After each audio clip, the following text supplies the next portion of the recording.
Chapter 8. Alexander.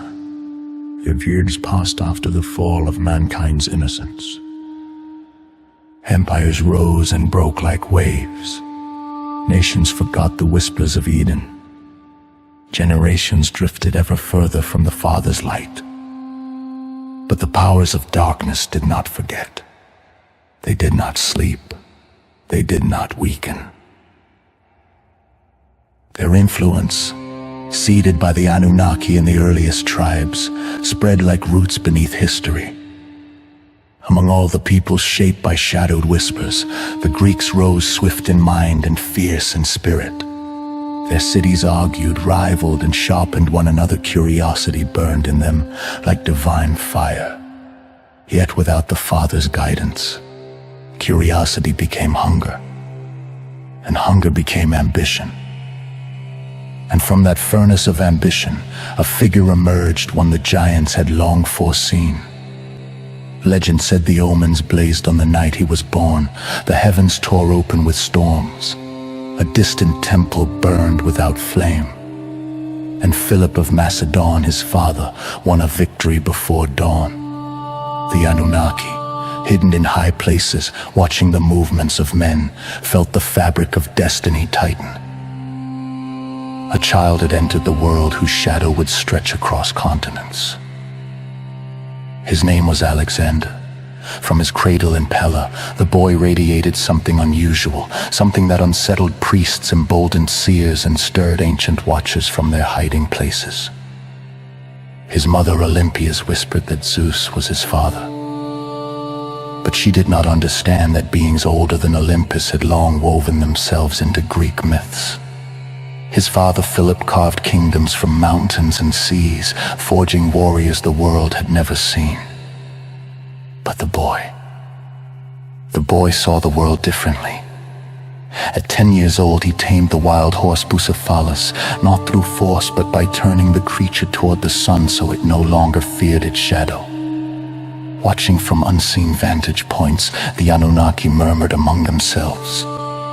"He sees truth where others see terror," said one. "He looks into darkness without fleeing," whispered another.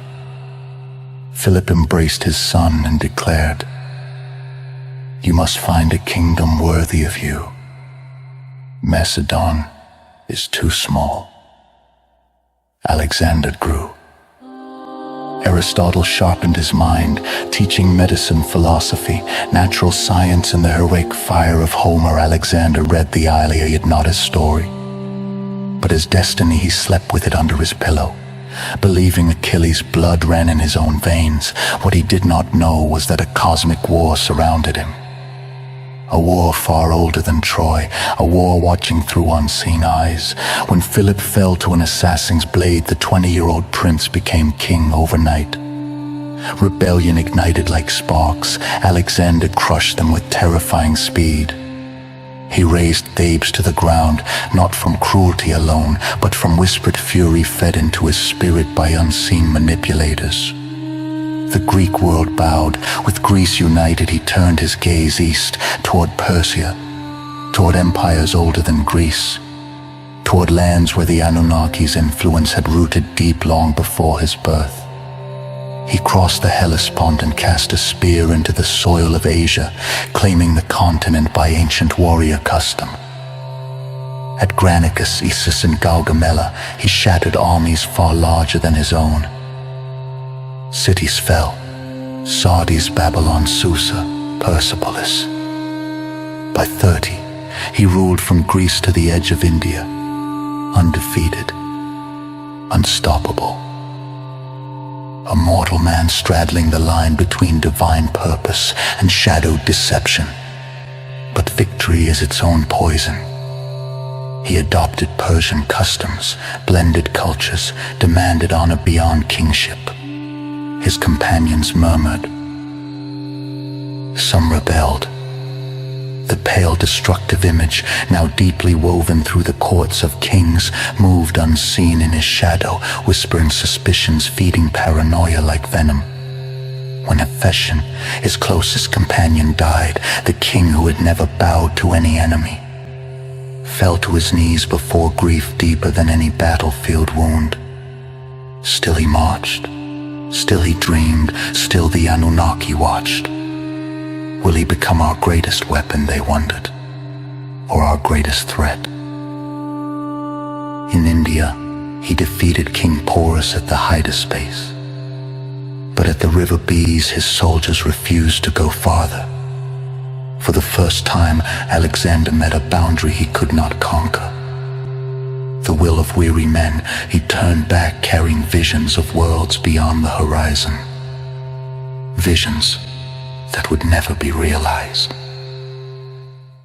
Back in Babylon, while planning new campaigns, illness struck, a fever no healer understood, a weight no general could lift. The pale image lingered in the shadows of his chamber. As Alexander lay dying, his generals asked, "Who shall inherit your empire?" He whispered, "To the strongest," and the powers of darkness smiled. His death shattered the ancient world. Kingdoms split, friends became rivals, cities burned. A man who united continents became a myth surrounded by smoke and ruin, and yet the Father worked quietly. Cities Alexander founded, especially Alexandria, became sanctuaries of learning. Knowledge flowed east, wisdom flowed west. Languages blended, roads multiplied. The world grew smaller, preparing the stage for a promise older than empires. Older than Alexander. Older than Rehab's fall itself. The coming Messiah. Alexander became legend. Some said he was Achilles reborn. Others claimed he was thunder in mortal flesh, and sailors whispered that when storms rage at sea, a mermaid rises from the waves and asks, "Is King Alexander alive?" And the wise sailor answers, "He lives, for his shadow still touches the world."